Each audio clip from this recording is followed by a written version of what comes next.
And let me see what we didn't capture in the Daily Nation.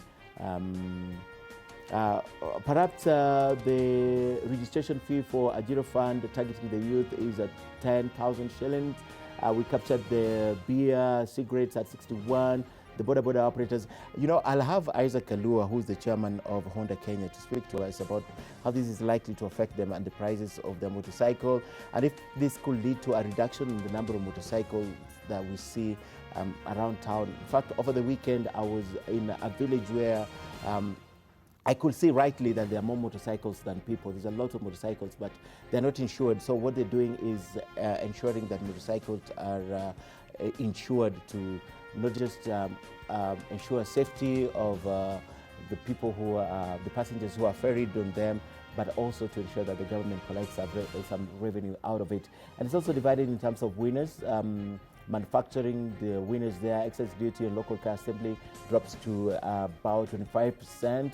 VAT on local assembled computers and hardware, just the same thing. Timber is a winner, and also the Standard also captures this really, really nicely on the front page. It's a very colorful display of what happened. Summarize it just at a glance. You're able to know what happened yesterday in the budget. Page 2, Rotich catches up with the real hustlers in new tax measures. I'd like my guest this morning to explain this to me, the reasoning, the mischief behind this, and why Rotich had to go for the hustlers. This is captured on page 2 of the Standard with good pictorials there. So you can also read about it in the Standard this morning. Page 3 continues the budget.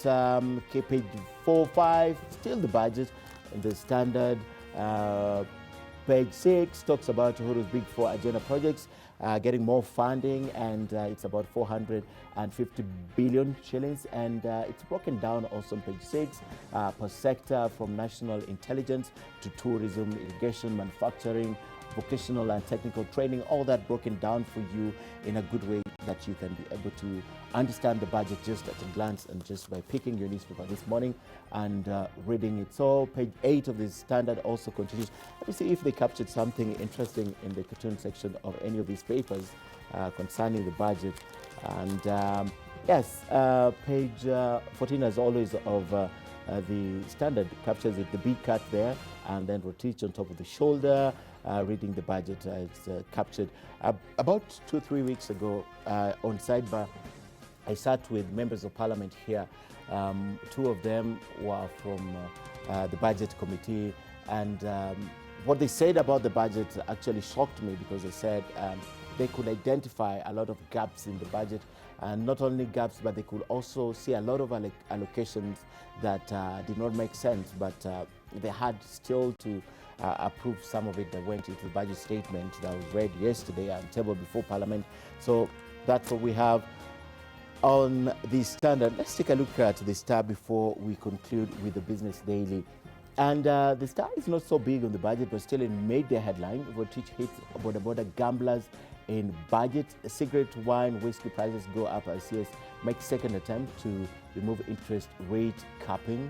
We spoke to that. And the picture of Wajir women rep who was allegedly assaulted by a member of parliament, also making it right there, front page of the Star. Now, the Star doesn't look like it's breaking this down really well as compared to the Daily Nation and the Standard, but at least they have. They're talking about winners, and in this they have education, security, infrastructure, and losers they go back to gambling, border drivers or riders, and obviously those people who indulge smoking and drinking.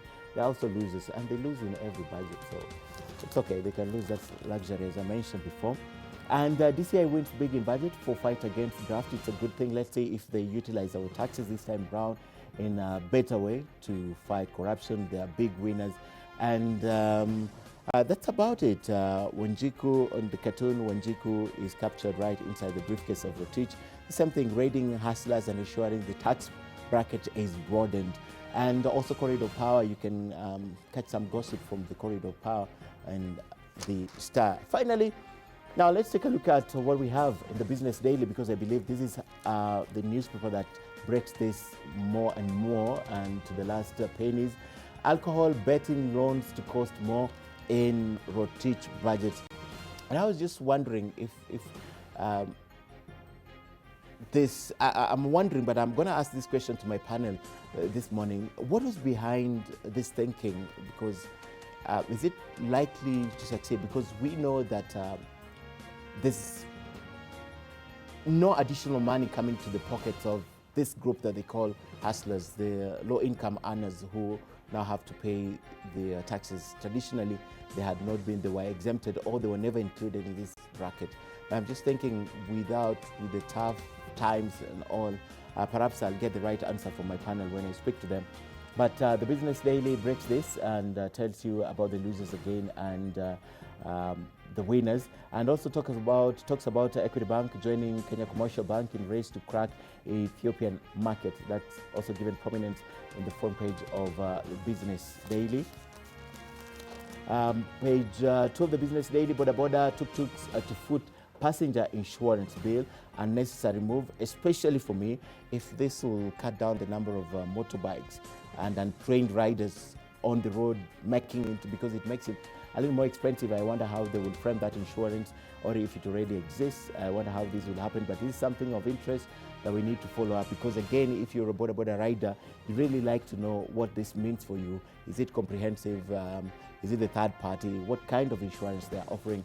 And as soon as Isaac Kalua is here, we will speak to him about that and see what exactly it is. Property sellers hit with a double capital gains tax. That's on page 3 of the Business Daily. Read about that also if you deal in property. Page 4, state commits to be paying suppliers in time. Actually, Rotich put it as 60 days. I don't know, again, how practical this is, if it will happen, unless they will do what ought to be done. They only go to advertising and tendering when they already have the money in the bank. Then this will be possible within 60 days. Remember, during the Madaraka Day celebrations also, it's something the president spoke to and said that all the pending bills need to be paid. But remarkably, the budget yesterday, if I'm not wrong, never spoke about pending bills. I didn't see an allocation on the side for the pending bills. But again, I'll also talk about that with my guest this morning. Talks about equity, and then there was that letter that I'd like to talk about finally from the Business Daily. The Interior and Coordination Ministry talked about the 7 Chinese traders in Gikomba who were kicked out of the country after they were found to have no work permits, and the ones who had work permits were doing unrelated jobs, or they were doing unrelated things to what the work permits stipulated. So yesterday they were deported. The government signed deportation orders. That story captured on page 8. And if you saw that statement, basically what they were saying is that after public outcry and tip-off from the members of public, you specifically, the ministry acted and got these people out. So if you see the Chinese selling maize next to you, homestead, perhaps you need to take the interior. All right, away from the newspaper, my guests are already here. We're still waiting for one more guest. That's Isaac Kalua. As soon as he's here, we'll begin our discussion. But let's try and put this to perspective through our reporters. This is how we reported these stories yesterday.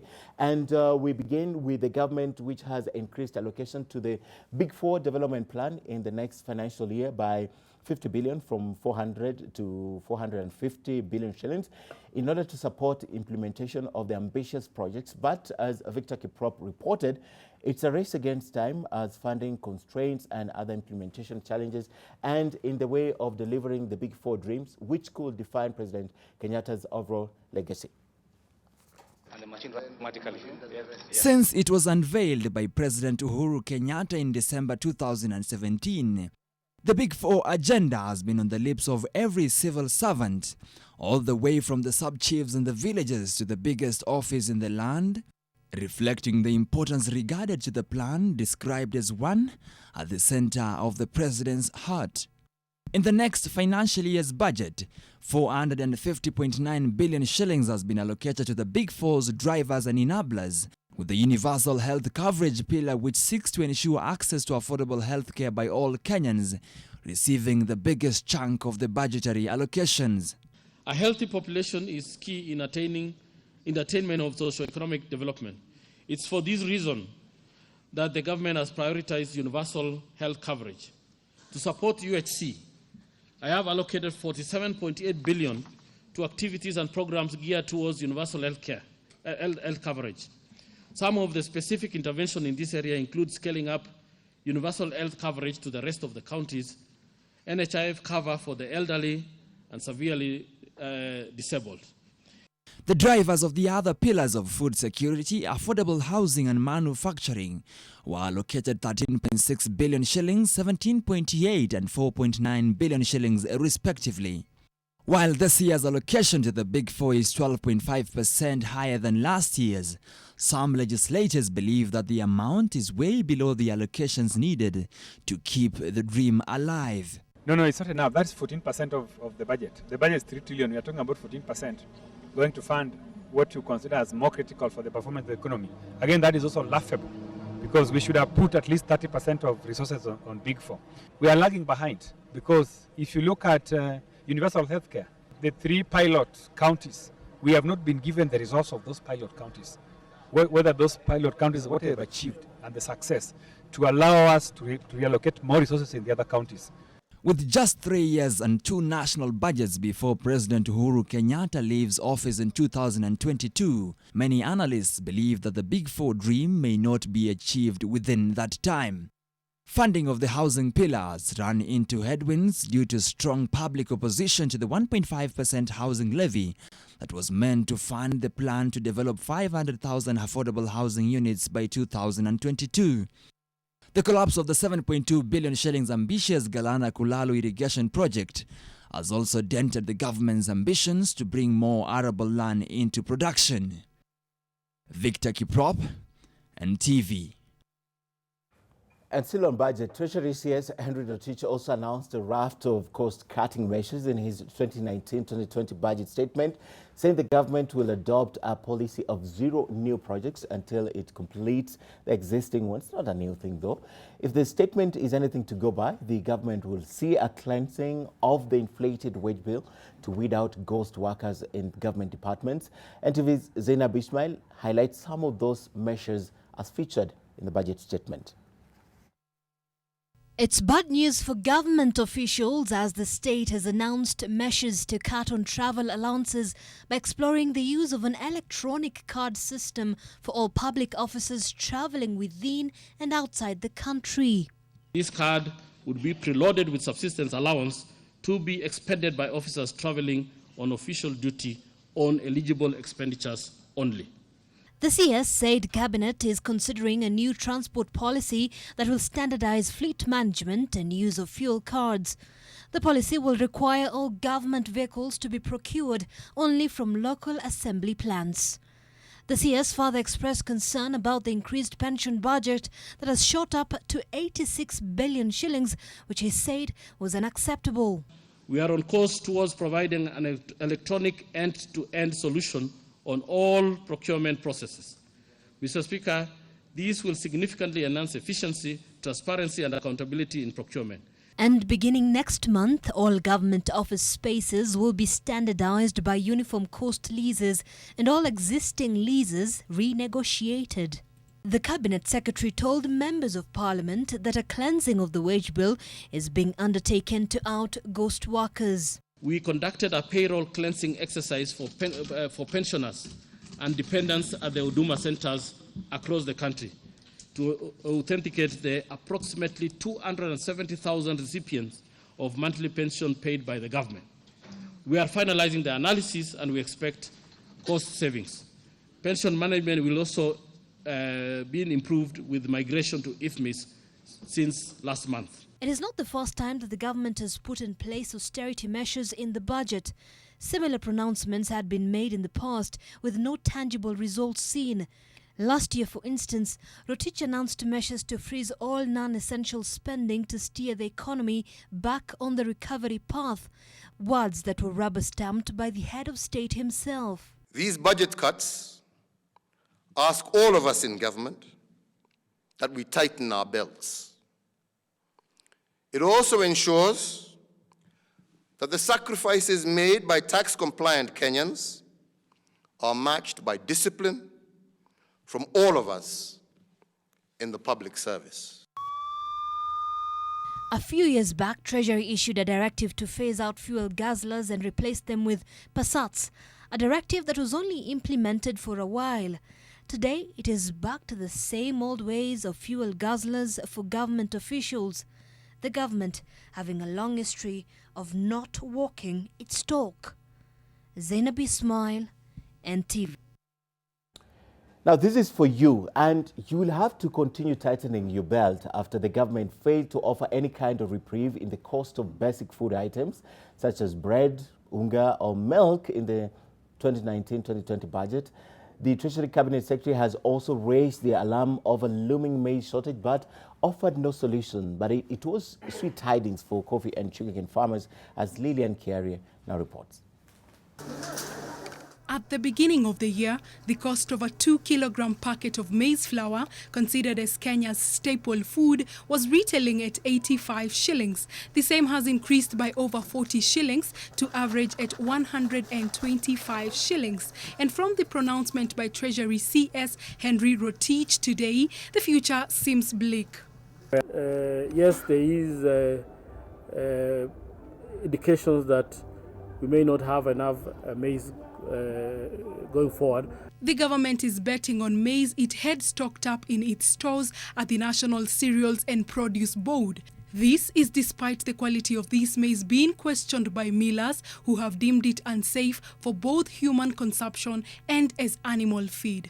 With unspent funds for this current financial year and proceeds from sale of maize from strategic reserves, the Strategic Food Reserve Trust Fund will have adequate funds to buy food reserves and intervene to support farmers in accessing inputs in a reformed arrangement in the coming financial year. But given that many experts have reported that current maize stocks will run out this month, the 2019-2020 budget has not offered direction on what the country is going to do beginning July in terms of imports. This simply means that tougher days are approaching as the cost of unga is likely to increase further. To that end, but it was not all doom and gloom in the food budget. in this budget, I have set aside $2 billion for the National Value Chain Support Program, $3 billion for setting up Coffee Cherry Revolving Fund to implement prioritized reforms in the coffee subsector. In the coming financial year, coffee farmers across the country will be able to access cherry advance at a modest interest rate of 3%. The government has also allocated 700 million shillings to clear monies it owes to sugarcane farmers, 1 billion for crop diversification and to revitalize the miraa industry, and a further 800 million shillings for the rehabilitation of fish landing sites. The dairy sector has also received a boost with 0.7 billion shillings for smallholder dairy commercialization. Ongoing irrigation projects such as Bura and Moya have received an allocation of 7.9 billion shillings. With the cost of living having gone up to an average of 5.1% in the last 11 months and the unemployment rate hitting 7.4%, most Kenyans are barely getting by. The realization of food security has been shaken, with the government only allocating 2.53% of total voted expenditure on agriculture in the next financial year. This is down from 3.5% in the 2016-2017 financial year. Food Security Lobby Group, A Route to Food, has reacted to the government's spending plan, terming it irresponsive to the needs of Kenyans. Lillian Kiarie, NTV. Now, he's clearly the man who has had the longest day, reading the budget speech for an hour and 17 minutes. And as if that was not enough, handling other engagements that come along with delivering the budget. Henry Rotich is a man who is weathering the storms of an economy that is struggling to raise sufficient revenue to finance its ambitious growth targets. From the budget speech, one could tell that reality is setting in for Rotich, who has often maintained that the economy is doing well even when certain key indicators point to the contrary. Alex Mwangi takes a look at the man in charge of the country's past. In seeking to manage the government's finances, the Cabinet Secretary for the National Treasury, Henry Rotich, walks a tightrope. In the coming financial year, the government has budgeted 2.8 trillion shillings for expenditure, with a budget deficit of 607.8 billion shillings. Despite experts talking about the growing debt level of the country, Rotich says we are still at a comfortable level. Kenya continues to meet its debt service obligation promptly with no accumulation of debt arrears. Public debt is within sustainable levels, and the debt burden is projected to decline over the medium term as we implement the fiscal consolidation plan. Some of the proposals in the budget speech point to the admission of wrongdoing on the part of government, a fact which has in part contributed to economic slowdown. In addition to the payments we have made so far, we have prioritized 10.9 billion Kenya shillings of the verified pending bills, which will be paid before the end of this month. These should eliminate most pending bills owed to the youth, women, and persons living with disability under the access to the government procurement opportunity. The clearance of this backlog should improve liquidity to our suppliers and contractors and thereby boost our economy. Small and medium enterprises are like the oil for the engine of an economy, and when they are not performing well, the government feels it in terms of lower revenue figures. Cognizant of the real state of the economy, Rotich is now humbly admitting that the Youth Fund, the Women Enterprise Fund, and the Fund for Persons with Disabilities have not served their purpose. Precisely the challenge we have been seeing is that there is a lot of duplication, there is a lot of bureaucracy, and yet each of them gets smaller resources, which does not actually provide more efficient or economies of scale. But we better have a bigger fund which you can actually break down bureaucracy. Year in, year out, the government has been talking about eliminating VAT refunds, but some things are easier said than done. It was no surprise then that this year, the VAT refunds again came into the picture. The large accumulation of VAT refunds in KRA arising from VAT on zero-rated supplies has impacted negatively on the cash flow and liquidity of our manufacturers and the business community at large. In order to fast-track the return of these funds to the rightful owners, I have constituted a team at the National Treasury to quickly validate the outstanding refunds with a view to clear them within the next 2 months. In the 2018-2019 financial year, the country has had a fairly stable macroeconomic climate with inflation and interest rates being managed prudently by the Central Bank of Kenya. That, however, has not prevented many from questioning the 6.3% growth rate that Rotich says the economy grew by last year, even as he says that in the medium term, annual growth is expected to be in the 7% range. Alex Mwangi, NTV. Now, the Treasury has once again recommended the repealing of the interest rate capping law, citing the negative impact it has had on the economy. As he read in his speech, CS Rotich said Section 33B of the Banking Amendment Act was put in place to facilitate access to affordable credit, but it has failed to do so. In order for this proposal to be implemented, it has to go through Parliament, where it might flop yet again because members of Parliament have previously indicated that they will not repeal that section of the law. I'm in this year's finance bill proposing a repeal of Section 33B of the Banking Act 2016. I'm convinced this will unlock credit to the private sector and in particular to the SMEs. All right, my guests are all here and we're beginning the discussion shortly, but let's take a look at one more story on the budget. And the defeat of the Division of Revenue Bill at the Mediation Committee has revived the supremacy wars that have characterized the relationship between the Senate and the National Assembly, with senators accusing their colleagues of being government puppets. The Senate insists there was no clear justification as to why the counties were being given less money than what the senators had proposed.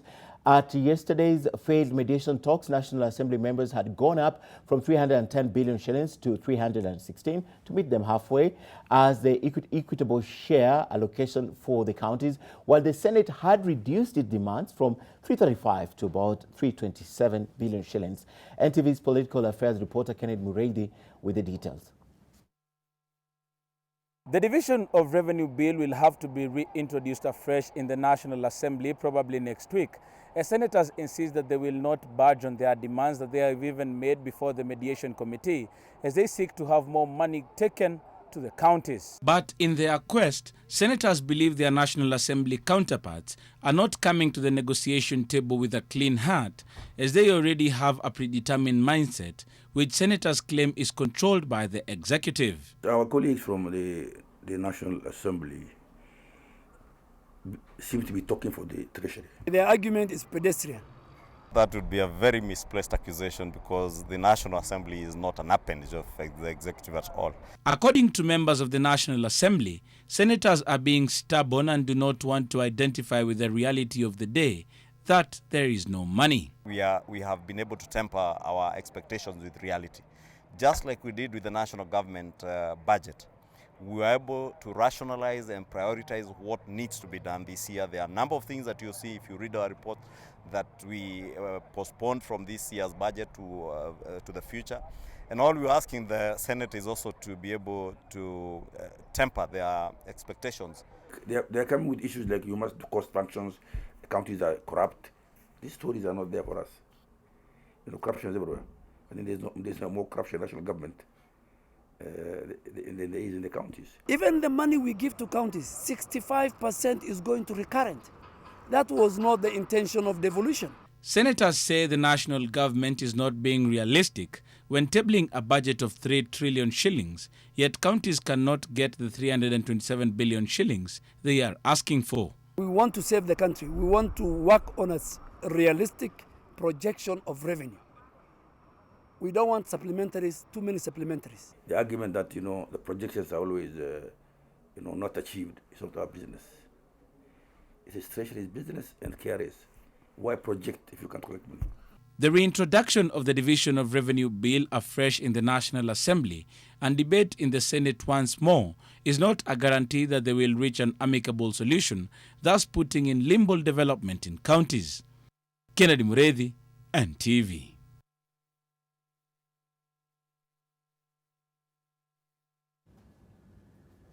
Right, a good place to begin our discussion this morning. And as I mentioned at the top, we are now joined by 4 leaders. It's Leadership Forum on Friday, so we're joined by 4 leaders in various sectors. Isaac Kalua, you know him more because of his work in the environment sector, but he's also an entrepreneur, the chairman of Honda Kenya. He joins us. We have Reginald Kazutu. He's the chief investment officer at Amana Capital. Then we have Chris Dies, who is the group director at Bidco. And finally, we have Felix Wukiaga, who is the CEO for the Kenya Association of Manufacturers. Ladies and gentlemen, welcome and good morning to all of you. Morning. Is it a bright morning? Because I don't know if you guys are hustlers also, but looking at this budget, the budget is said to have raided the hustlers. So I'd like to hear from you. What was the mischief behind this? Why would the CS suddenly decide? I know at the back of his mind he's saying, let me increase the tax bracket.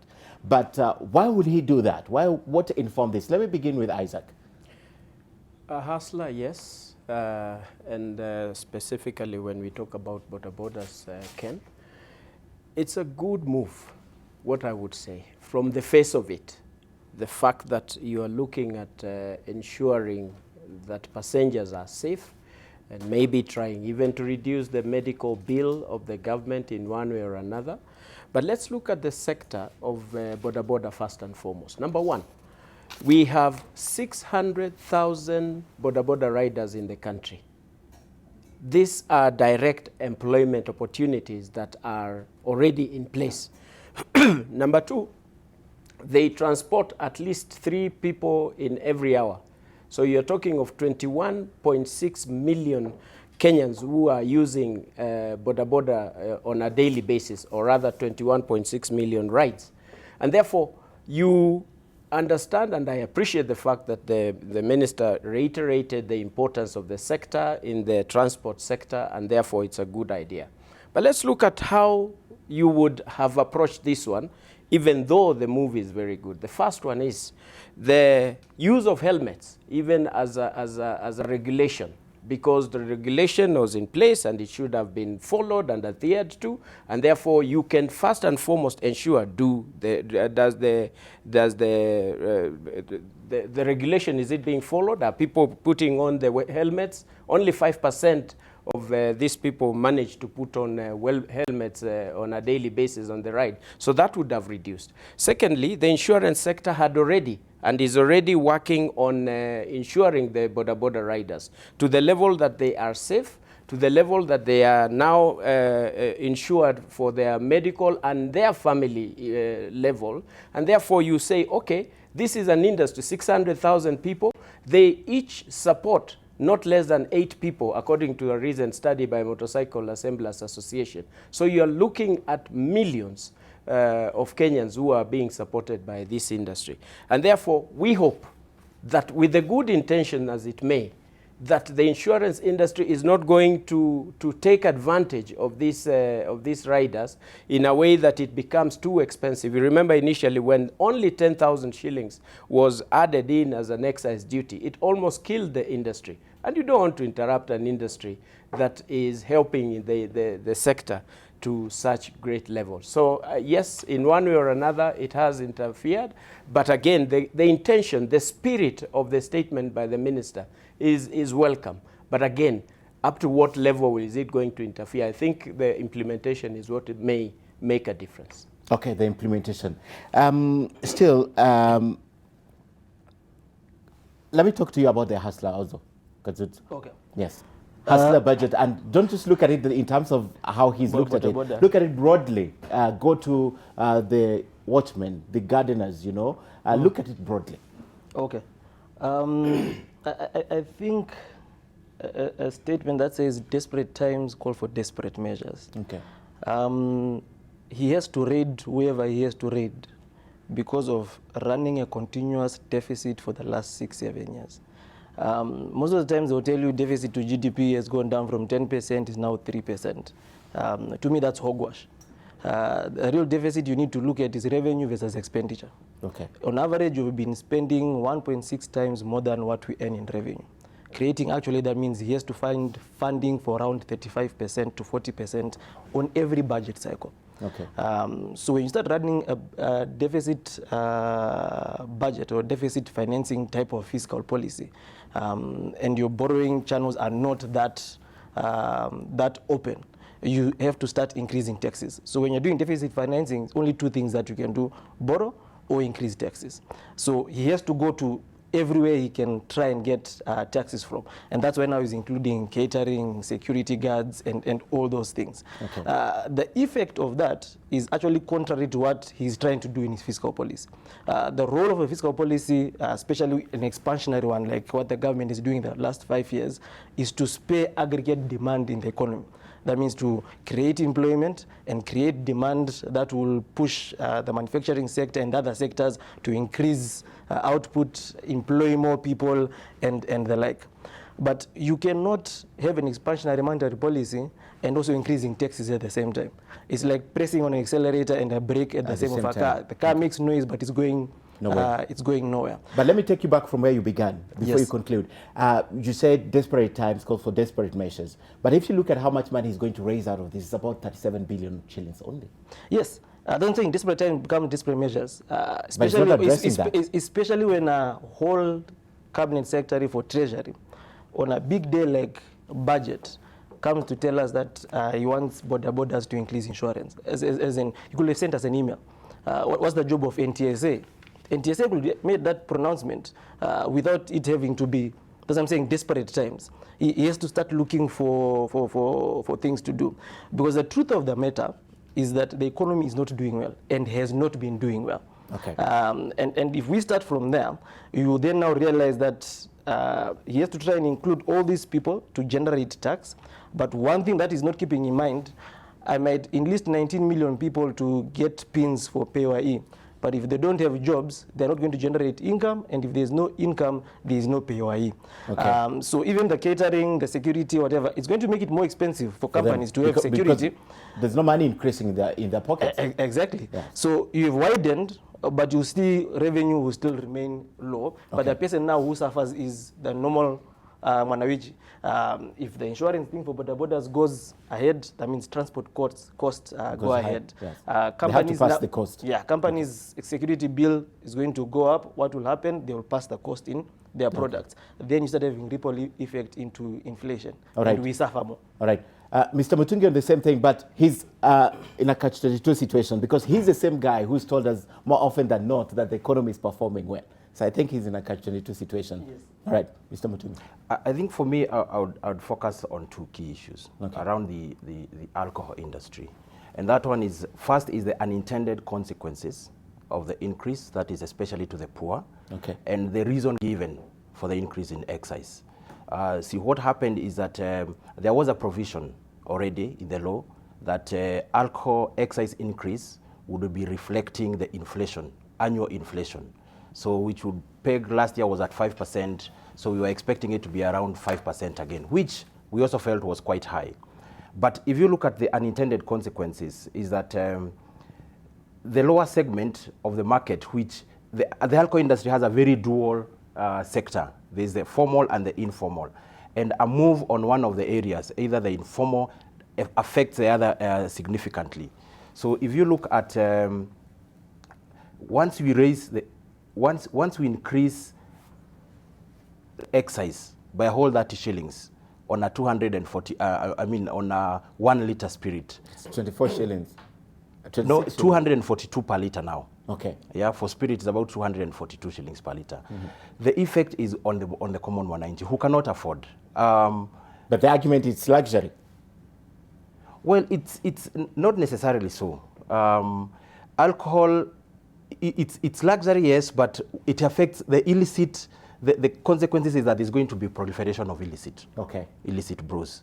Because if you hit the formal sector, the illicit grows. The other one. Yeah, and the people who are looking for the cheap options are those who are in the informal sectors, not the person who can afford a 5,000 bottle of whiskey, but it's that person who is looking for a cheap option. So the unintended consequences is that now you get other costs, unintended costs, health costs, death as a result of consumption.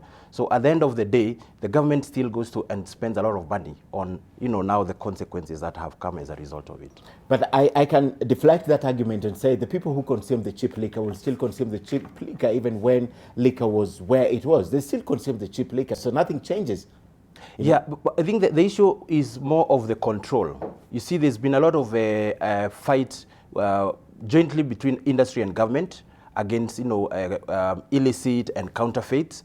So when the provisions of pricing as a result of excise go against the industry, so you end up losing now the battle against counterfeit, because fight against illicit is a continuous exercise. So there has to be support from government and industry on the same. So you feel this is not going to help in the fight at all? Of course. Okay, Phyllis, still the same thing on the hustler's budget, the fact that he seemed to have raided uncharted waters. It's never happened before. Thanks, Ken. I think CS Rotich was between a rock and a hard place. If you look at his budget, first of all, it's a deficit budget, 607 billion in terms of what he'll have to borrow into the budget. KRA revenue, they're expected to collect 2.1 trillion. The collections by KRA have not been meeting the target all this time. So I think for 7 years straight. For 7 years straight. Yes. I think this year we're at maybe 1.3, 1.4 trillion, yet I think the budget was maybe 1.8.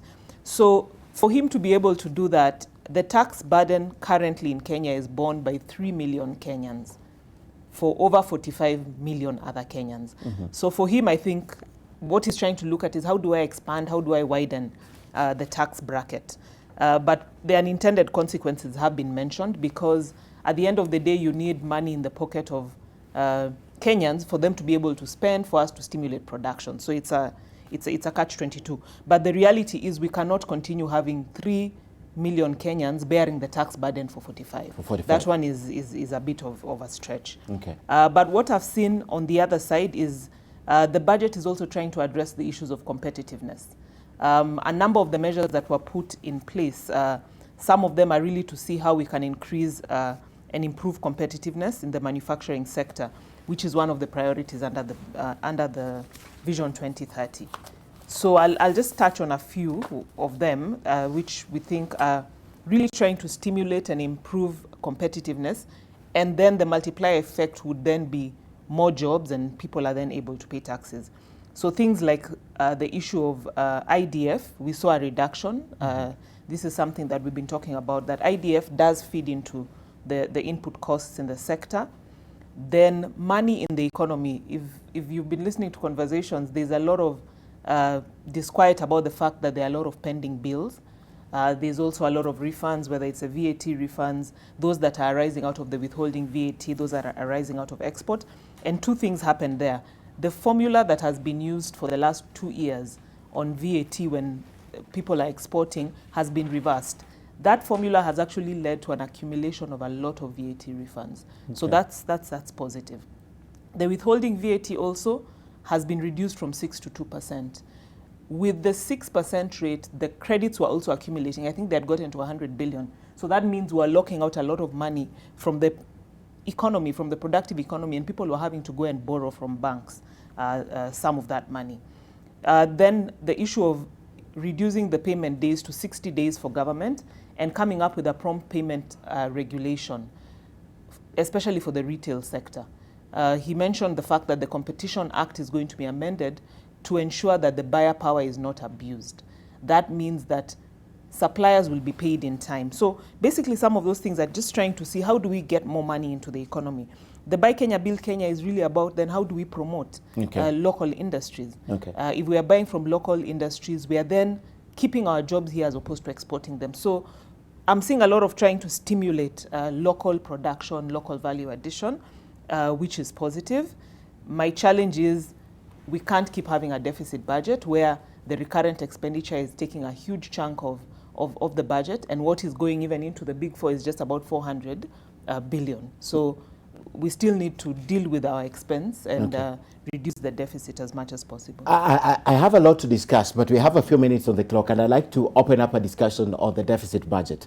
The reason why we have to keep on increasing our budget year in, year out bothers me a lot, because again, the fact that there's a lot of money that is lost, right, from the budget, because even as we draw the budget, I was told here by members of parliament themselves that a lot of those provisions that were put in are going into individuals' pocket. People plan their corruption ahead within the budget. So I'd like to know, and I begin with Isaac again, but the discussion is open. Why must we run a deficit budget? Each year we have to increase it. Why must we do this every year? Ken, I think one of the things that we need, excuse me, to look at and appreciate, we need to look at, first of all, the bigger picture of the budget. First of all, a budget of a country is created to ensure that the fiscal targets are done and set, and accordingly leveling the same to the costs that are foregoing. The second one is to formulate policies which come out very clear in this budget. The third one also is to ensure the resources are allocated according to the policies and the fiscal targets. The fourth and most important one is what is now a challenge and has been a challenge for the last 6 or 7 years. And this is where we address operational efficiencies, which has been a challenge. And we need to ask ourselves, what has been going wrong? Okay. And first of all, I want to give hope to the hustler, as you put it. There is where the money is hidden. There are jobs hidden in this budget, if you want to look at it keenly. So it's not like it is lost. It is not like the border guy is gone. It's not like, this is not the situation. I think what is lacking, and this is my personal situation and position, what Kenya needs today, and you saw yesterday's tweet on 411 by the American ambassador, who says that the 800 million is what is lost every year in Kenya out of corrupt practices, which is a subject or enough or sufficient money to fund the Big Four agenda. I think it has come to a time that we need to be told some of these truths, so that, and we take them positively. Because if for sure the president's agenda, and I want to align myself with it, the Big Four agenda, If one of the biggest, and I believe that the biggest agenda and the biggest opportunity that the president has today is to deal with corruption. But how do you deal with it at the point of collection? Look at KRA, a great man in the chairmanship of Mr. Mudhaura, a man who can't hurt a mosquito. He would just want to do what is right for the institution. But what is the mentality of the team there? Look at the commissioners in that place. Excellent. But there is that culture which we now need to start dealing with. I remember, and I will talk about this, I think we need Japan, and this is for the first time that I want to say this because I'm trained by the Japanese in my experience of work, and I started business when I was 19 years old, and by year 21 or so I was already traveling to Japan. And I got an order, I remember, later on, I think in 1992, of 5 million Kenya shillings exporting handicrafts to that country. And I lost the order because I was late for 8 minutes in a meeting. 8 minutes, and it was enough. And from that time, my watch will always be 8 minutes ahead if I'm putting a watch that is not controlled by the satellite. What am I saying? We need to understand why we need to collect this money. Every officer, wherever they are, why am I seated here? Who is looking at me? It may not be an individual, it must be God, and it must be the values that you carry. A Japanese would stand for whatever it is and his word and ensure that things are done.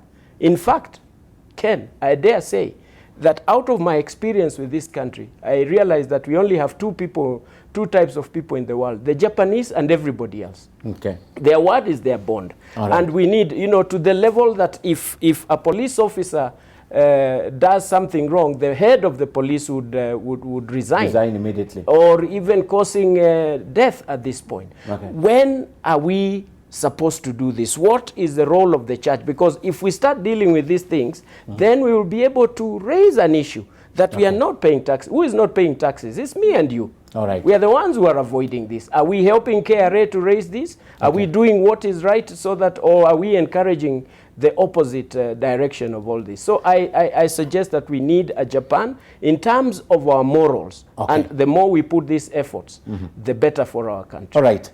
I wanted to have this discussion with everyone on deficit budget. So we take a short break. We'll be back in about 4 minutes to discuss, and I'll give you each an opportunity to weigh in just on why we must run a deficit government each year, budget each year, and it's 800 billion, not 800 million shillings that is lost each year in terms of corruption. So I'm coming back to weigh in on that, and I'll give each of you an opportunity. All right, time now for a short break on AM Live. We'll be back.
And welcome back to AM Live. The newspaper headlines this morning is all about the budget. The Standard talks about real hustlers hit.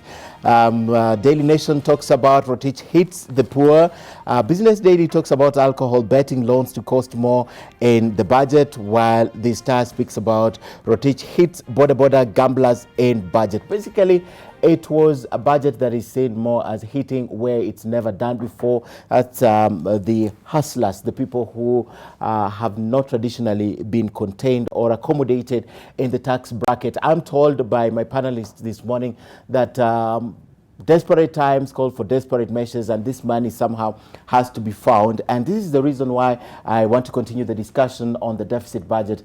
And Reginald, I'd like your take on the fact that the government has to run a deficit budget each year. The fact that the ambassador pointed out that 800 billion shillings is being stolen or cannot be accounted for or is not properly utilized, that could fund 2 years of the Agenda 4, in my opinion. My take on why we keep on running a deficit budget is pretty much simple. I think the Jubilee government has been a bit delusional on what they want to achieve for the country. Why do I say that? When you have an unfocused budget, then you end up spending 3 trillion to achieve nothing. A budget is supposed to have a multiplier effect. If the government spends, employment is supposed to increase, aggregate demand increases. So my take is we'll never balance this budget as long as we try to implement all the wishful thinking in one budget cycle.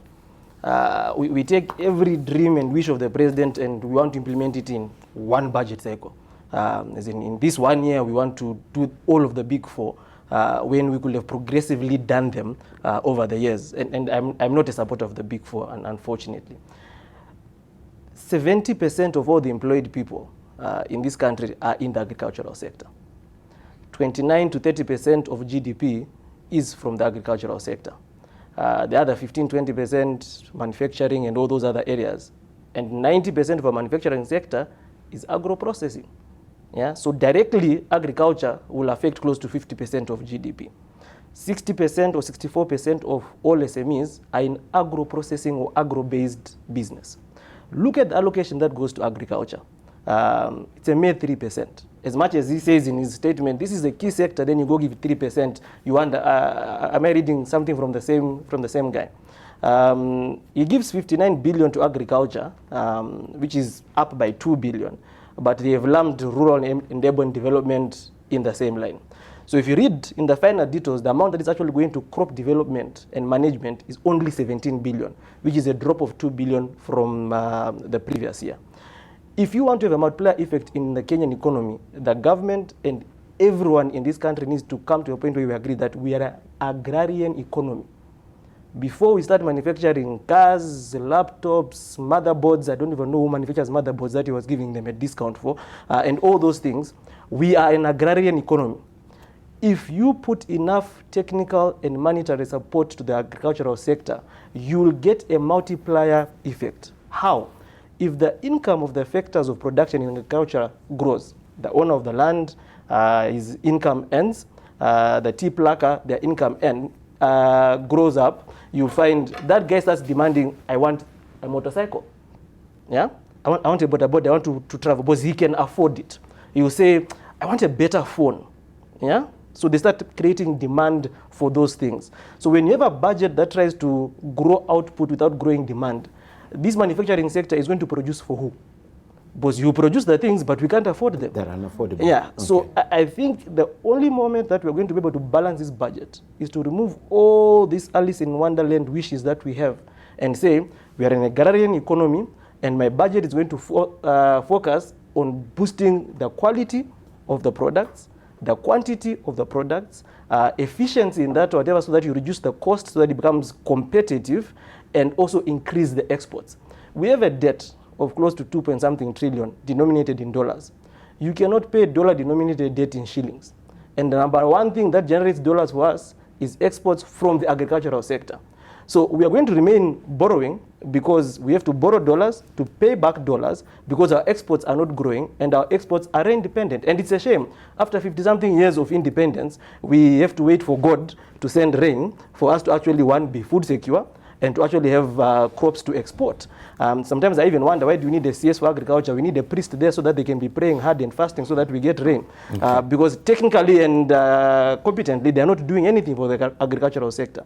So if we are going to move away from running a budget deficit, government just needs to go to that point and say, we are an agrarian economy. Let's boost income in the agricultural sector. That's 70% of the 3 million people. Their income goes up.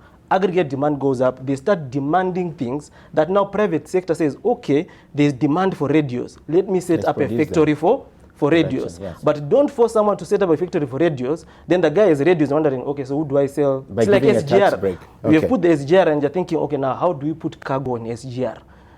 So we have put the SGR, but you never thought of the value chain that will actually use the SGR. So in the budget, there was nothing for you that spurs exports?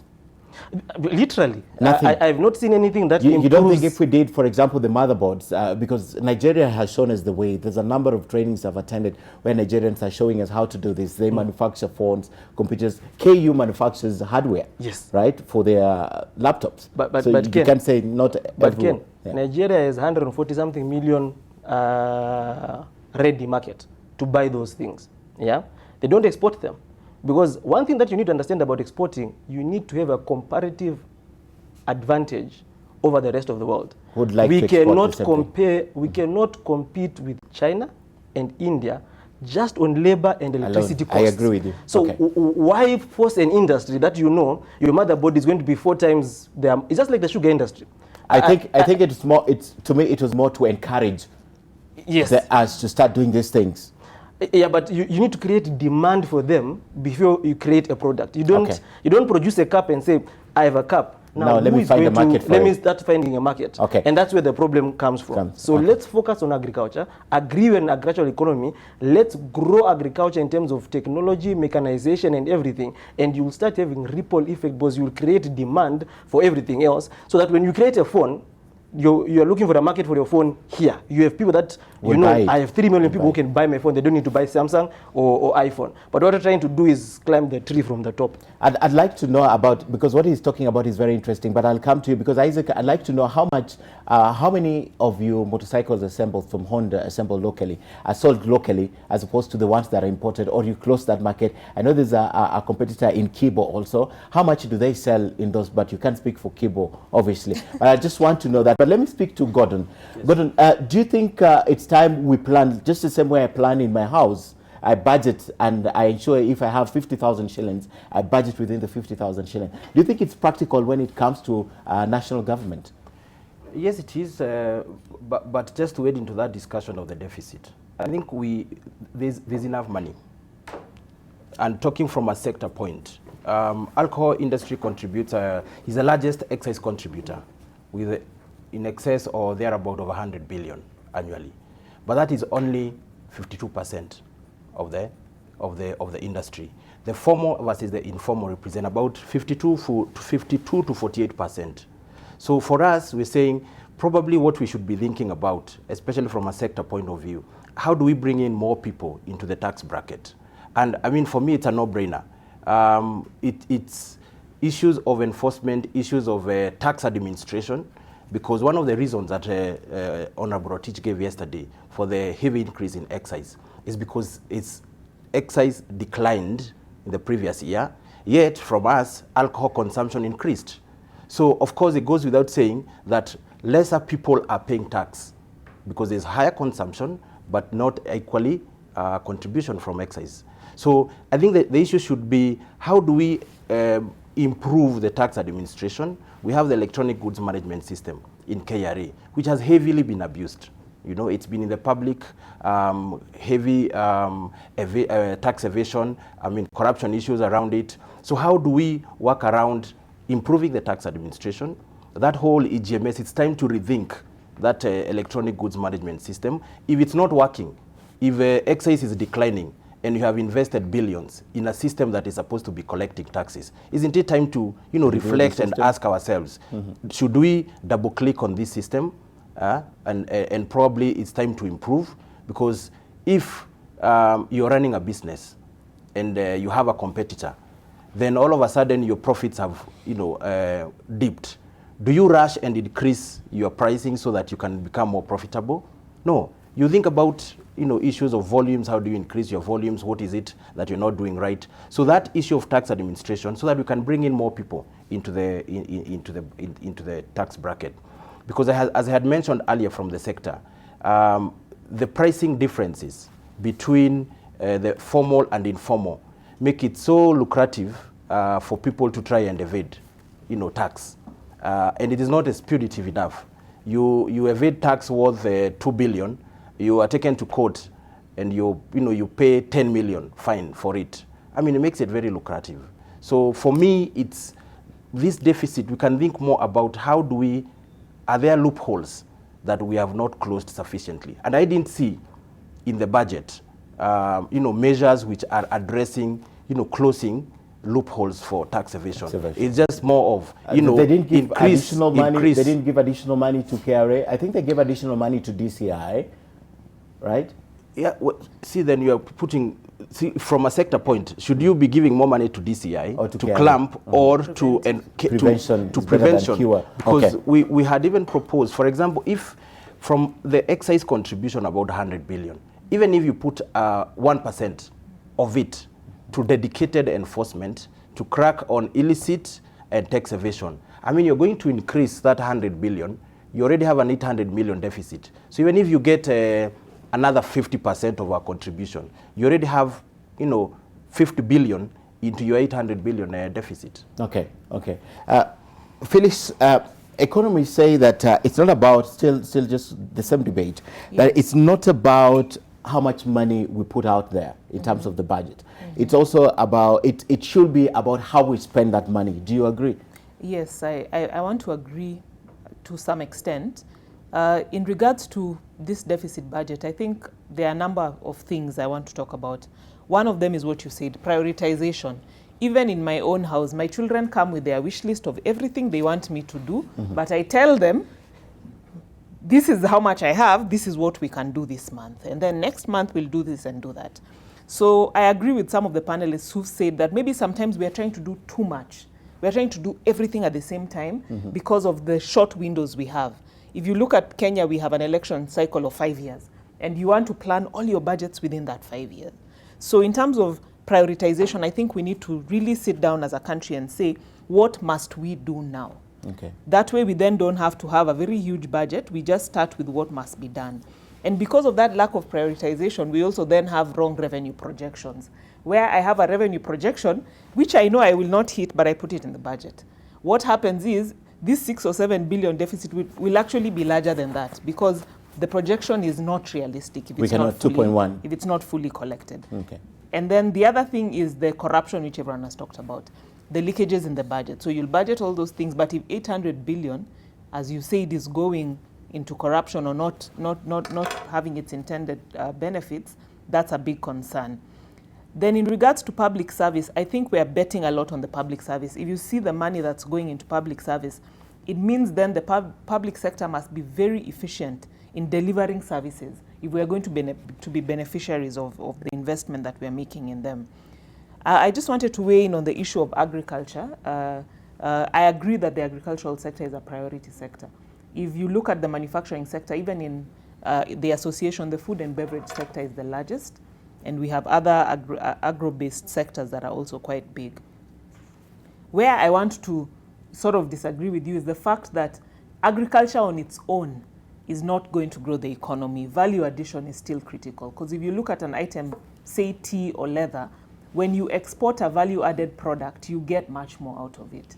So I think as we grow agriculture, which I fully support, I didn't see some measures in the budget around VAT that we've been raising on some of the agrochemicals and pesticides, because they're having an impact in terms of the farmers.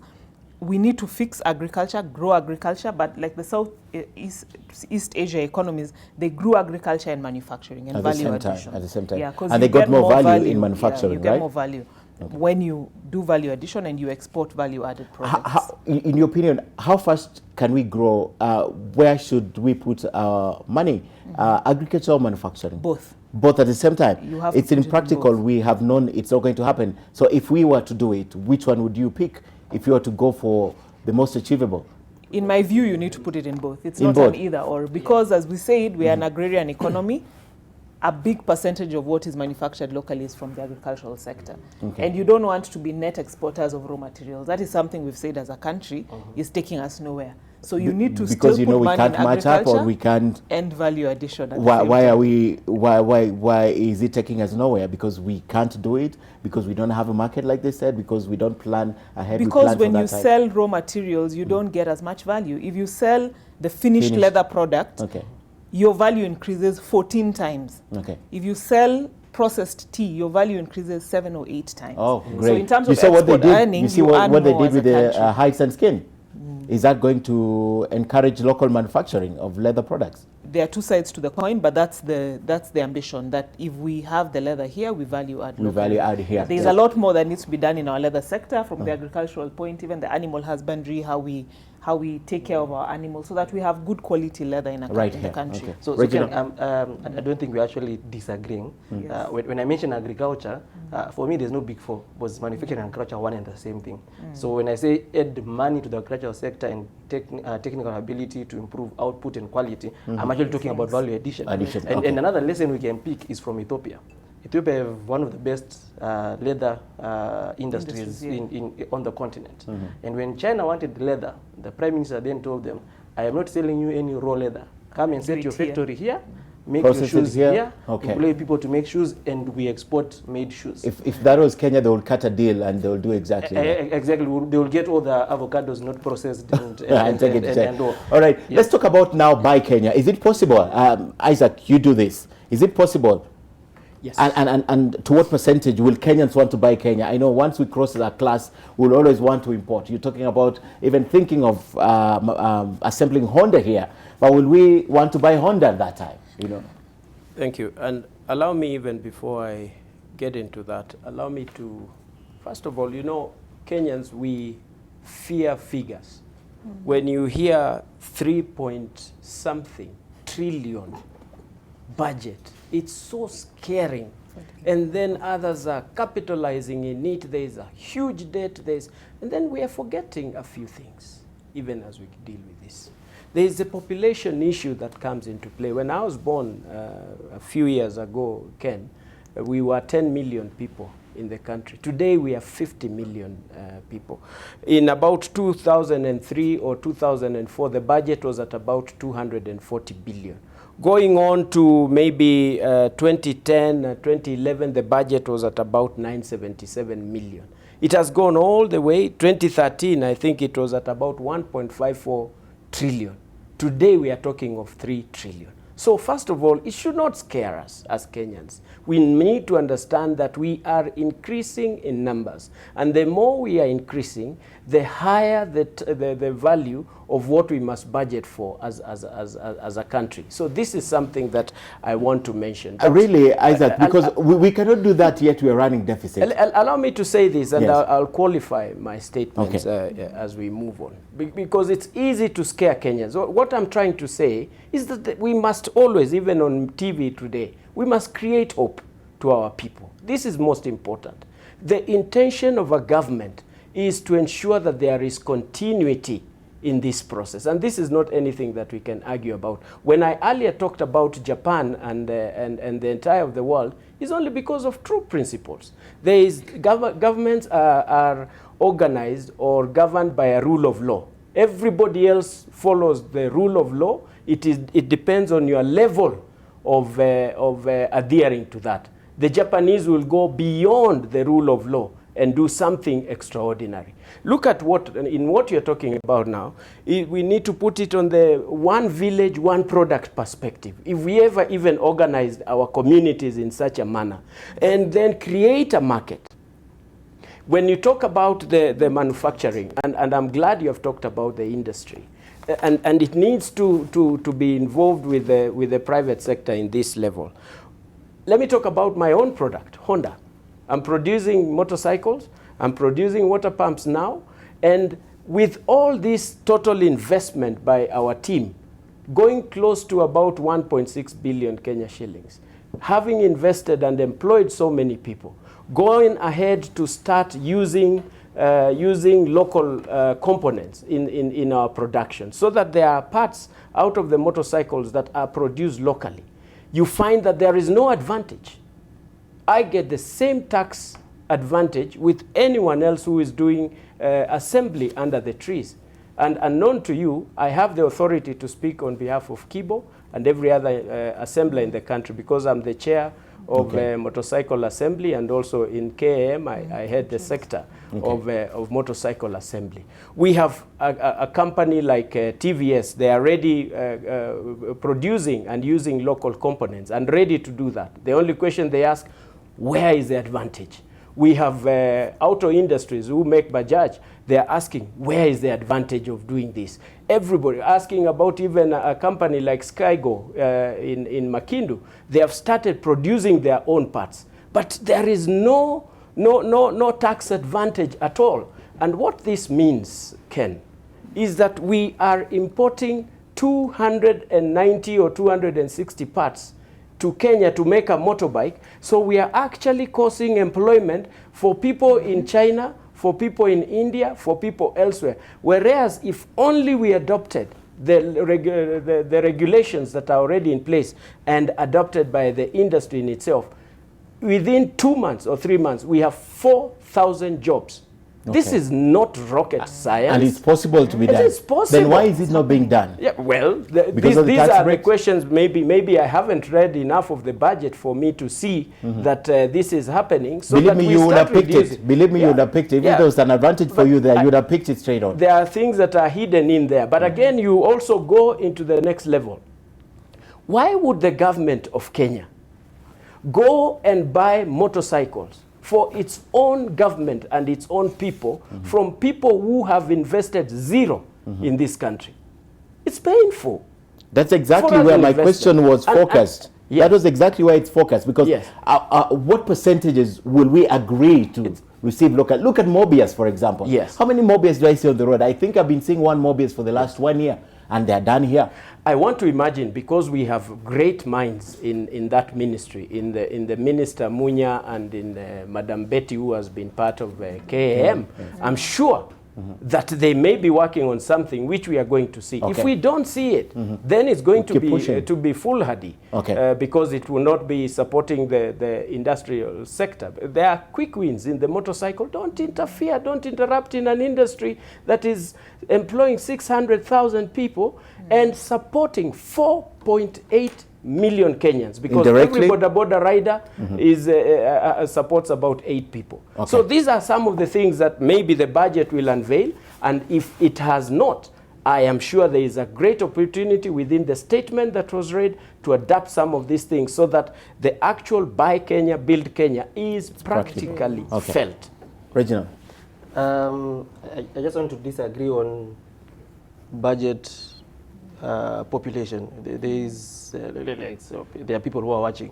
There is no economic truth in that a budget is to increase because population is increasing. We are not running a welfare economy or welfare country where we say because 2 more people are born, so the amount that we have to give out, we have to cater for the 2. So there is no economic truth in that. For the risk of sounding unpatriotic, as much as we want to do Buy Kenya, Build Kenya, we need to do it from a realistic point of view. Let me give an example. Our sugar industry will never be competitive no matter how many billions that you give to Mumias and all those sugar companies. In economics, we have 2 things that are at play. You have resources, which are scarce, which need to go to the most productive side of the economy, or the most productive area where we are competitive. If it is cheaper for us to get sugar from Uganda by more than 50–60%, for all purposes and intent, get your sugar from Uganda. use that land that is scarce in Mumias, Western and something to grow something that we are competitive at. You have Ilri, Kari, let them analyze the soil and say what can grow on this soil and what can we do it more competitively. Yeah, because there's no point of forcing to say, no, we want to buy Mumias sugar. But when I go to a store as an individual, as much as I want to do buy Kenya, build Kenya, there's Mumias sugar here for 50 and there is sugar here for 5 bob. As a normal economic being, I'm going to get the same utility from these 2 sugars. I will buy the sugar for 5. Yeah. So if we are going to make spare parts for motorbikes, and if we are making them cheaper from anywhere else, for all in properties and tents, let the government support that industry, put technical or whatever, because it is beneficial.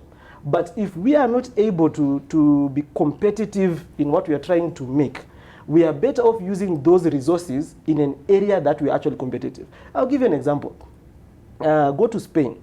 Spain realized they have good architecture, they are good in sports.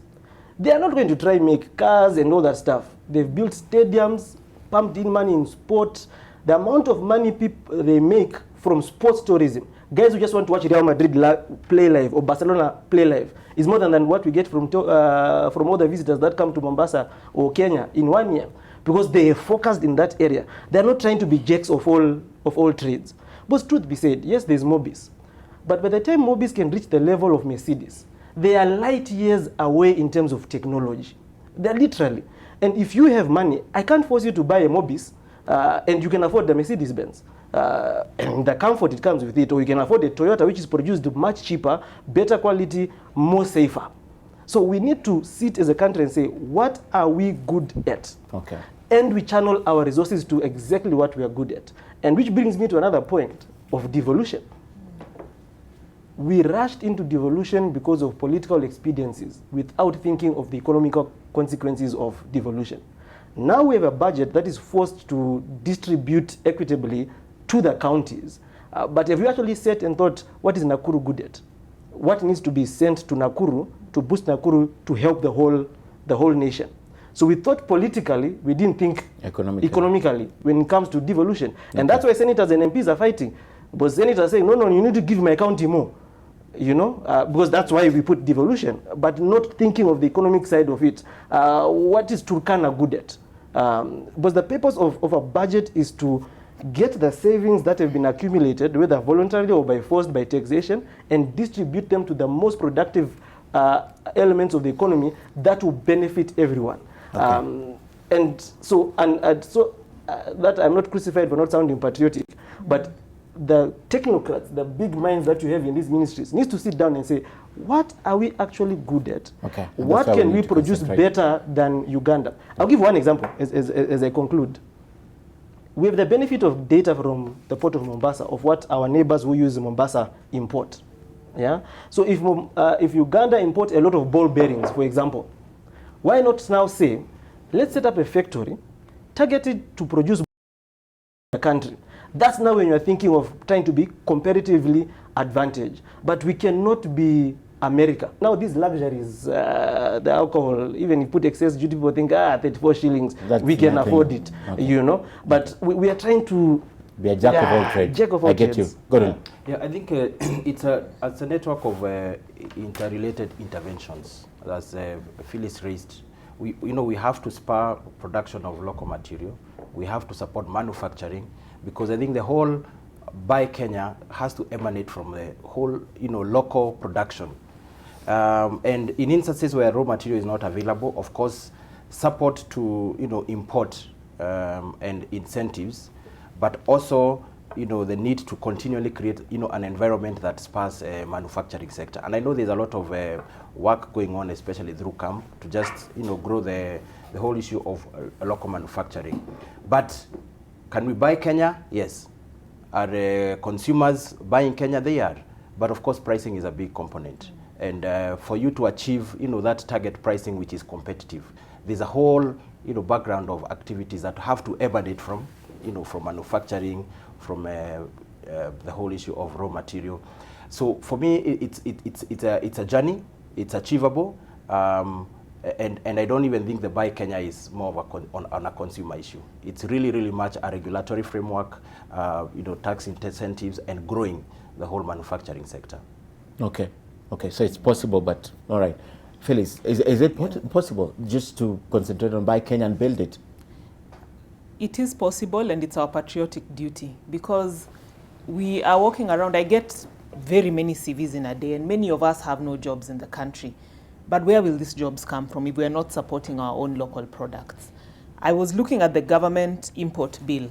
It has risen fivefold, from 9 billion in 2013 to 52.2 billion. And the statistics say that those things being imported include furniture, textiles, paper products, and other things like that. We have SMEs that are manufacturing these products. If we were buying from them, how much would we stimulate in terms of job creation? So public procurement especially, even under WTO, public procurement, because you're using taxpayers' money, you can prioritize local products. You see the Buy America, whether it's South Korea, people prioritize their local products. And the reason is because you're paying with taxpayers' money. It is true that we need to be competitive, and that's why a number of the measures in this budget are trying to see how do we address the issue of competitiveness. But I really saw a lot of positive input from the budget, where CS Rotich is looking at having a catalog of locally manufactured products, because we are not starting with what we don't have. We won't say buy from Kenya what doesn't exist. But if we are producing furniture, if we are producing tissue paper, if we are producing motor vehicles, motorcycles, we need to buy from local industry. And what that does, it stimulates investors also to come into the country, because they know they have a market. So it's something we need to do. The other thing we need to fix is our mindset also as Kenyans. The fact that sometimes we think that we have to import, what you said, Ken, that when I reach a certain level in society, I want to buy from other countries in order for me to feel like I'm self-actualized. I think that's a mindset shift. When you walk in our supermarkets, there's a lot of products that are made in Kenya that are good quality, that are being exported around the world, that are competing with these international brands. So we need to support local products and support job creation. Otherwise, we're exporting our jobs, which is not beneficial to the country. Okay. Let's now talk about austerity. And this is one thing that has been captured in the subsequent budget. I'll go as far back as when President Kenyatta was the Minister for Finance. And he made that announcement, and everyone was excited about it, the high-capacity motor vehicles, you remember.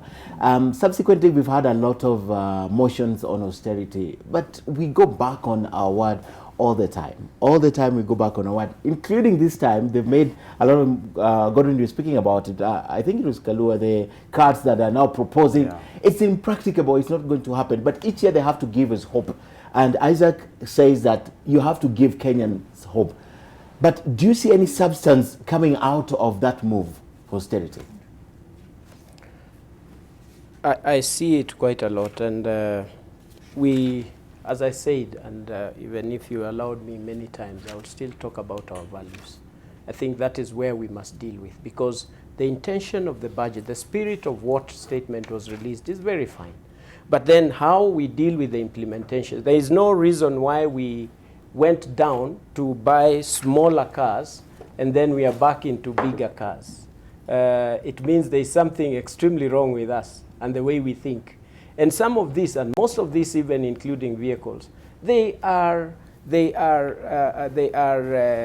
paid for through financing, and therefore people are living out of what they can actually afford, which is a very painful thing. But pick a positive item. We know very well in the industry of transport, in the very near future, actually 5 years, Ken, an electric car will be cheaper than the usual engine car. This is the future. And cars are soon going to come from where we think they will not come, from China and other places. The big companies, I know, like Honda, we are doing electric cars. And what has the budget done? It has now adopted electric cars, and therefore you and I, we are able to buy a car that is cheaper. Some would argue, the skeptics would argue, hey, we are not yet ready for that space. Yet, what is not being ready? It is an electric point. There are many people driving electric cars in this country today. So, can the country and the government even move further? I don't think they're electric cars. I think you're talking about hybrid cars. No. I'm talking about electric cars. Yes, there are many in this country. We even have there is even a group that has come together. The one in Westlands? Yes, I have seen, but it's quite a few. If you say many... Well, I'm saying they are there. They are there, and yes. I am saying that this is it. the future. Yes. And I am saying, and I repeat, in 5 years, an electric car will be cheaper than the normal car. Don't you think we should start here, Isaac? Let me put my point through. The government has now set aside the procedure of having electric cars. I think we need to take it up from there first as an austerity measure. It is cheaper to run a car that is electric because you may not be spending so much in terms of servicing the car. You are not spending too much on fuel. And therefore, we need to get the first step over and above the procedure that we have said that we are going to purchase the cars that are made locally. We need even to have ministries like Ministry of Environment set aside to set an example that they be allowed to use electric cars from the minister downwards, because we have to walk the talk. And therefore encouraging Kenyans that it can actually happen. While we buy Kenya and build Kenya, we are also dealing with the environmental issue that we are supposed to deal with. And then, even on austerity, just like the ambassador's message of 800 billion that is lost on an annual basis, what are we doing about it as an austerity measure?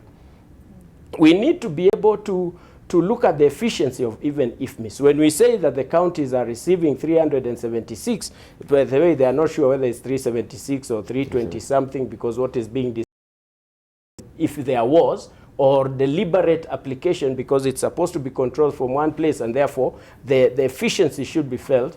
Because, Ken, if today you slaughter an animal that is edible, that is the size of an elephant in Nairobi, no, because there will be money at the end of it to start dealing with it. So we need to move into this level and follow the rule of law to the level that is expected. There is no need to go and come back in all this. And I suggest that the president should actually, I suggest to him that he needs to lead by example. When he was a minister for finance, he brought out that rule. There is what we must protect, the figure and the face of the presidency as an icon of power. But again, around that, I think he can also manage to go back to what he set aside to say, let us use smaller cars, let us proceed in this manner, and you'll find that everything else falls traveling and all. Yes. What I wanted to ask you is this: most of those progressive countries that have adopted the electric cars, they started from only applying brand new cars, right? And then they moved to electric cars. Was it not better for this country, for example, to put zero duty on new imports, to encourage new imports first, instead of making them? It's more expensive for me to buy a 2019 car than to buy a 2012 car right now. Wouldn't you think that was just in a short answer? Wouldn't you think that's where we should start as a country? Because even if we're looking at efficiency and conserving the environment, newer cars are better than old cars. Don't you think we should have begun there before we start thinking of these electric cars? Ken, if you are traveling to Mombasa today, and you know that you will be exposed to so much danger on the road, you might sleep while you're driving for all those 6 hours, and you have an option of going down by SGR.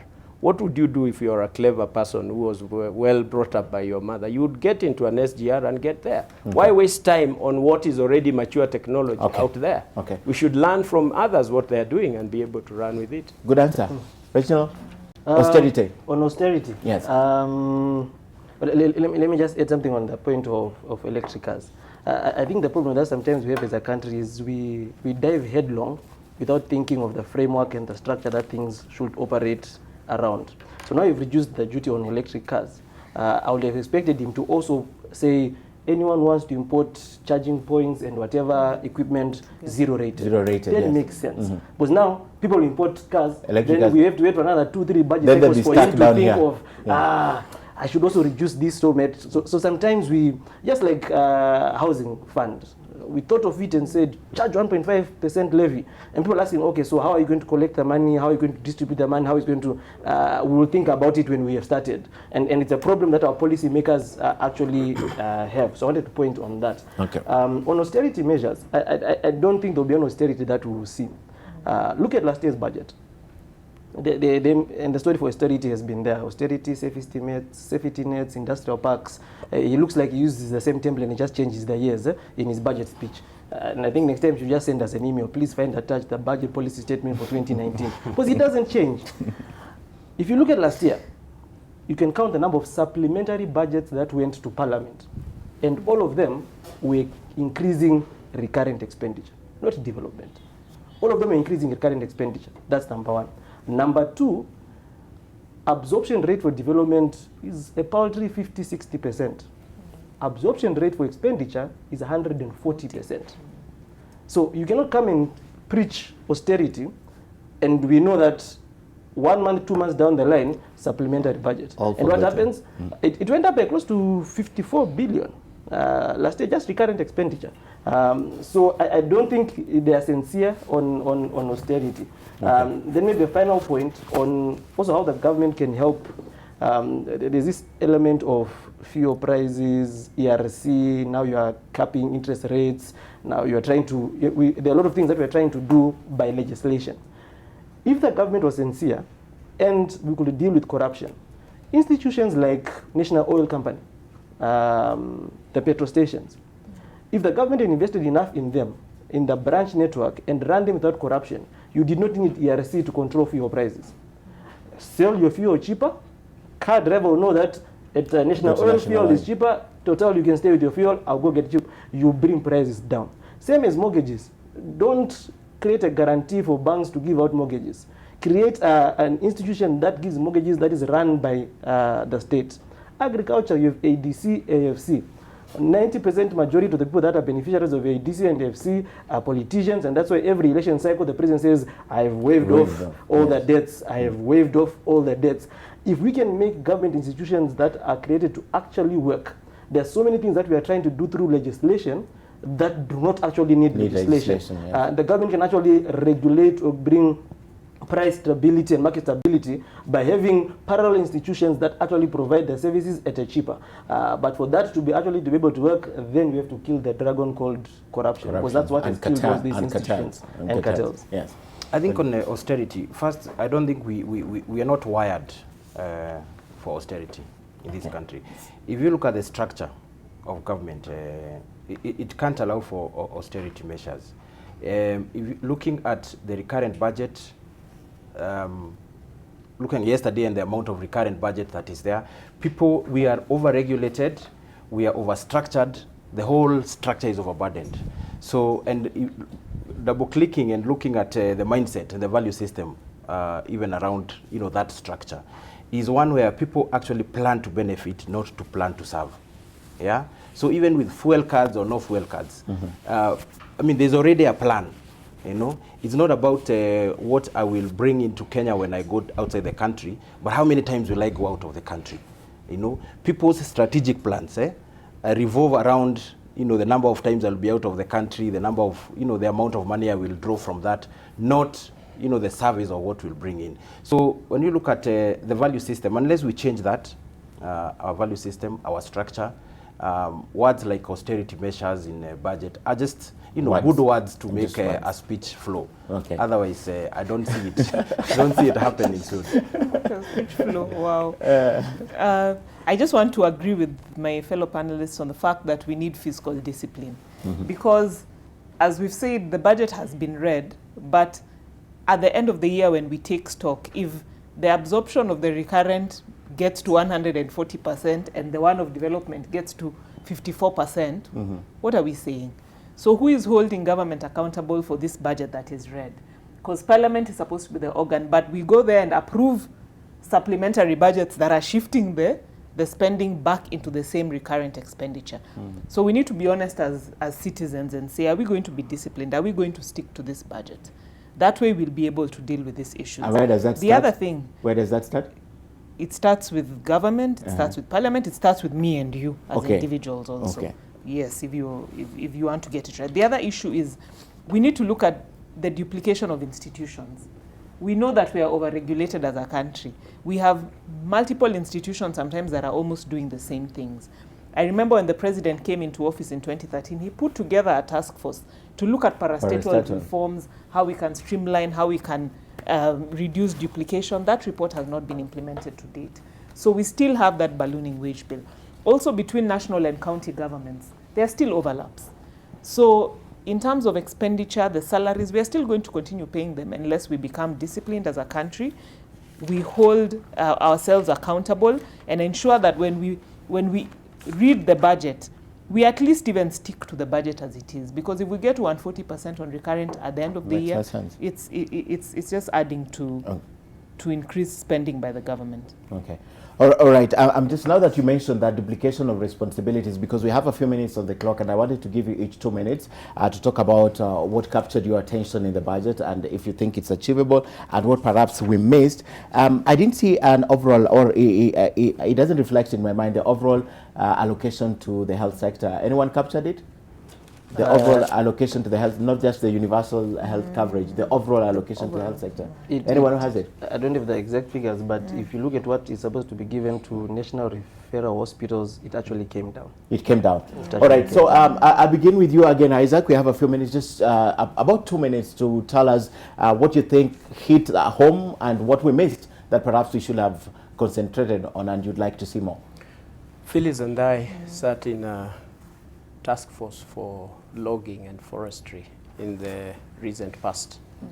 And one of the recommendations to increase our forest cover in the country was that we requested, just for a short time, that imported timber be reduced so that we can have that lack of competition between the local and the internationals as we grow this. So I think this was a good win to see that timber has been brought to a good level. I think there is just a precautionary measure that we need just not to import every timber. It needs to be known where it is coming from, because if it is being removed from wherever it is in an unsustainable manner, then it is definitely going to affect us even on the climate. The other thing, the budget is well aligned to the sustainable development goals and matters of climate change and all this. And I believe the implementation brings in quite a lot. Activity at the business level where hustlers, if there was any word like that that would make sense today in its true sense and spirit, is that the issue of procurement within government activities. And I remember capturing some figures of the minister talking about publishing and publicizing procurement. And he gave an example of, I think, 380-something entities that have been given business, and they have been, I think, 582 contracts and for 140-something billion that has been spent in this. I think this is an encouragement. The AGPO process needs to be in place, and people in these institutions, all government institutions, need to respect this, because that is going to spur activity. For me, this was a very, very big win, and I am sure and I am happy because in the recent past I also saw a statement from the Chief of Staff talking about dealing with the issue of easing cost of doing business in Kenya, where now there is order at the Kenya Ports Authority starting at the end of this month. I think it's a cabinet decision where there will be more order. There is every responsibility, institutions like KEBS, KEFIS, KPA, KRA, where do they position themselves? Because this has been an opportunity for corruption and an opportunities for creating inefficiency, and therefore barring the foreign direct investments out there. Okay. All and above all, I think Kenya is well positioned and set. The discussions that we are having here are not held in other countries in our neighborhood, and we need to get encouraged in this process. The time value of money comes into play. Last year, what it was is not what it is today. I still insist our population is increasing, and therefore we must be able to be ready for it. But efficiency and values is what we must really work. He's taken a lot more time, but Reginald? I'll do it in a minute. I think one thing that struck me well in the budget, at least I'm looked at as a pessimist, was, and hopefully they will implement it because it's not the first time they've mentioned it, is them actually moving from a defined benefit pension arrangement as a government to a defined contribution, where even civil servants will also support their own pension liabilities. Because pension liabilities in the country, when people talk about government debt at 5.2 trillion, we need to remember we have close to $1 trillion in pension liability that the government has. So even our debt to GDP is not at 54, it's close to 70% if you put that in place. So that was a good thing. But where he fell short, because you can never grow an economy without accumulating capital. Growth or the speed of capital accumulation, which is basically savings in the economy. I do not see anything in his budget that tries to encourage Kenya from moving from a borrowing and consuming population to a population that saves more to create a pool of investments going forward. So I think he fell short on handling the structural problems of the capital markets and the retirement benefits industry. The 2 points that he mentioned was more to appease them, to say that we had your contributions, we've mentioned you in the budget. But I think those two industries have a lot of structural difficulties that need to be actually concentrated on to support capital accumulation and formation in the economy.